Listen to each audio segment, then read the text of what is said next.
आज के इस दिलचस्प विश्लेषण में स्वागत है।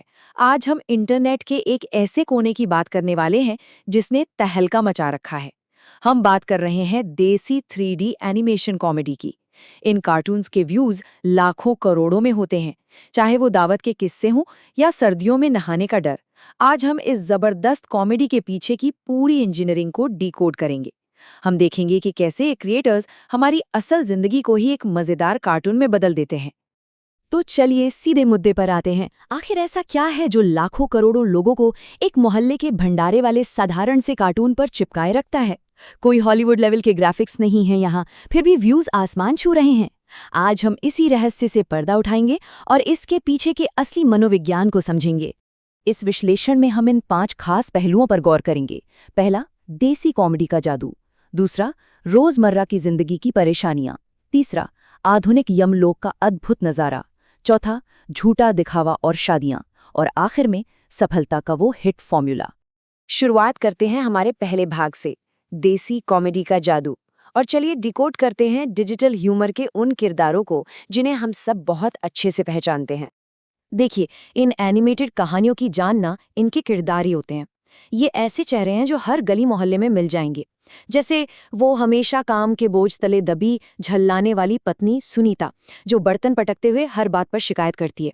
या फिर वो मोहल्ले वाले चाचा जो हमेशा नशे में धुत रहते हैं लेकिन बातें एकदम बड़े बड़े दार्शनिकों वाली करते हैं। और हाँ, वो तेज तर्रार शैतान बच्चा तो है ही, जो अपनी हाजिर जवाबी से बड़ों के पसीने छुड़ा देता है। ये किरदार इतने जाने पहचाने हैं कि कहानी शुरू होते ही हम तुरंत कनेक्ट कर लेते हैं।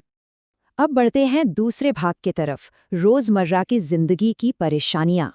कैसे आम जिंदगी के छोटे छोटे झंझटों में जबरदस्त स्लैपस्टिक कॉमेडी ढूंढी जाती है। और ये दावत वाला सीन बहुत ही शानदार तरीके से दर्शाता है कि कैसे मोहल्ले का एक सीधा साधा भंडारा भी देखते ही देखते एक महायुद्ध बन सकता है। कॉमेडी कैसे बढ़ती है, इसे 3 स्टेप्स में देखिए। पहले, एक आदमी मेजबान से खाली पत्तल के लिए गिड़गिड़ाता है। बड़ी मुश्किल से पत्तल मिल भी जाए तो फिर पूरी सब्जी का जो अंतहीन इंतजार शुरू होता है ना, वो कमाल है। लेकिन हद तो तब हो जाती है जब एक बुजुर्ग चाचा वाटर यानी पानी मांगते हैं और शोर शराबे में सुनने वाला उसे शराब का क्वार्टर समझ लेता है। बस ऐसी ही छोटी छोटी बेतुकी गलतफहमियां पूरी सिचुएशन को एकदम मजेदार बना देती हैं।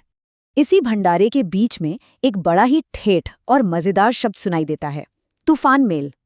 अब ये कोई असली ट्रेन नहीं है, बल्कि ये वो देसी स्लैंग है जो दावत में इधर उधर भागते, लोगों की पतलों को रौंदते उस अति सक्रिय और शैतान बच्चे के लिए इस्तेमाल होता है।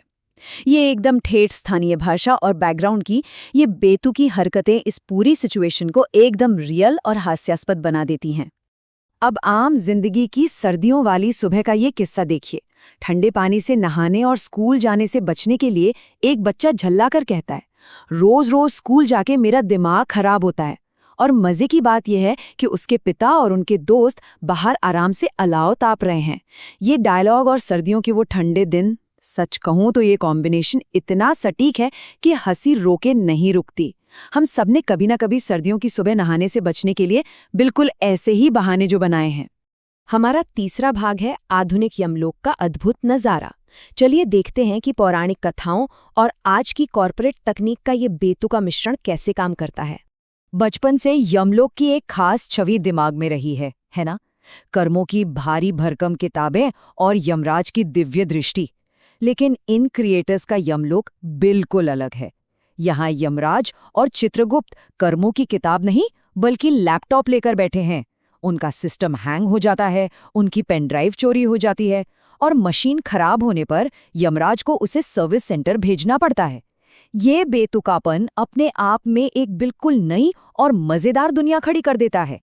यहाँ सबसे दिलचस्प बात यह है कि मृत्यु के देवता भी आईटी वाली समस्याओं से परेशान हैं। चित्रगुप्त का ये डायलॉग सुनिए, प्रभु लैपटॉप हैंग हो रहा है।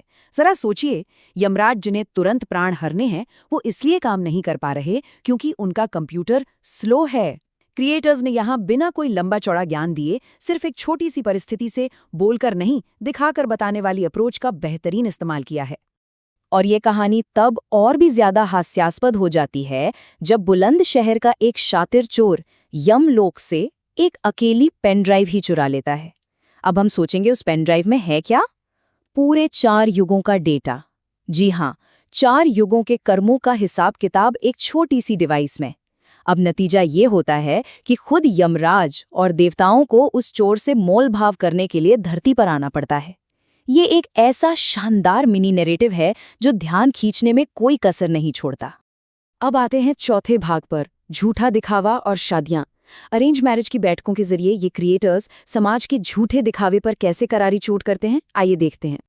तो यहाँ गौर करने वाली बात ये है कि कैसे लोग अपनी असली हैसियत छुपाते हैं। दावे और हकीकत के बीच का ये विशाल अंतर देखिए। एक तरफ वो संपत्तियां हैं जिनका लड़की वालों के सामने बढ़ चढ़कर दावा किया जा रहा है, 10 पेट्रोल पंप, 12 शराब की दुकानें और एक हेलीकॉप्टर।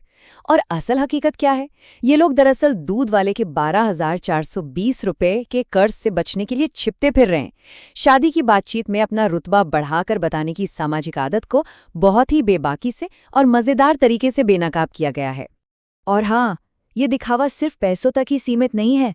लोग बॉलीवुड के ग्लैमर से इस कदर प्रभावित हैं कि अपने बच्चों का नाम शाहरुख और दीपिका रख देते हैं ताकि एकदम शानदार वाला फील आए।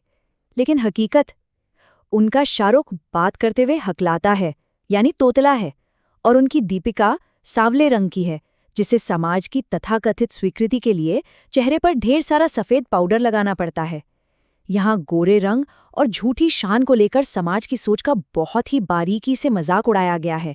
इन दोनों ही परिवारों का ये झूठ का महल ना तब ताश के पत्तों की तरह ढह जाता है जब एक गुस्साया हुआ दूध वाला सीधे घर में घुस आता है। उसका ये डायलॉग सुनिए, 9 महीने से मेरे दूध का हिसाब नहीं किया है, 12,420 रुपए हैं। सोचिए, चंद रुपयों के लिए जब ये नकली अरबपति अचानक सबके सामने बेनकाब होते हैं तो वो पूरा दृश्य एक शानदार माइक्रो स्टोरी बन जाता है जो सारे दिखावे की हवा निकाल देता है।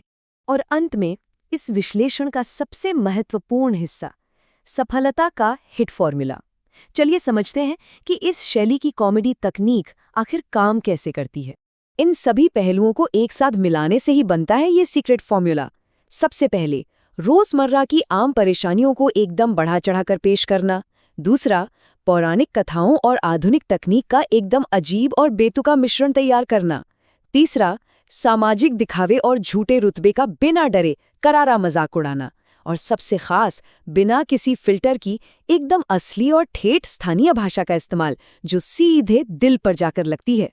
तो अब इस विश्लेषण के अंत में एक बड़ा सवाल उठता है, क्या ये सिर्फ अतिरंजित शोर शराबे वाले साधारण कार्टून भरे हैं, या फिर ये असल में हमारे आधुनिक समाज की उन बेतुकी और कड़वी सच्चाइयों को उजागर करते हैं जिन्हें हम रोज देखते तो हैं लेकिन अक्सर नजरअंदाज कर देते हैं? शायद यही वो वजह है कि हम इन कहानियों को देखते हुए असल में खुद पर ही हंस रहे होते हैं। खैर, अगली बार जब भी ऐसी कोई डिजिटल कॉमेडी सामने आए तो उसके पीछे छिपी इस सच्चाई पर जरूर गौर किया जाना चाहिए। इस दिलचस्प विश्लेषण में जुड़ने के लिए शुक्रिया। मिलते हैं अगले विश्लेषण में।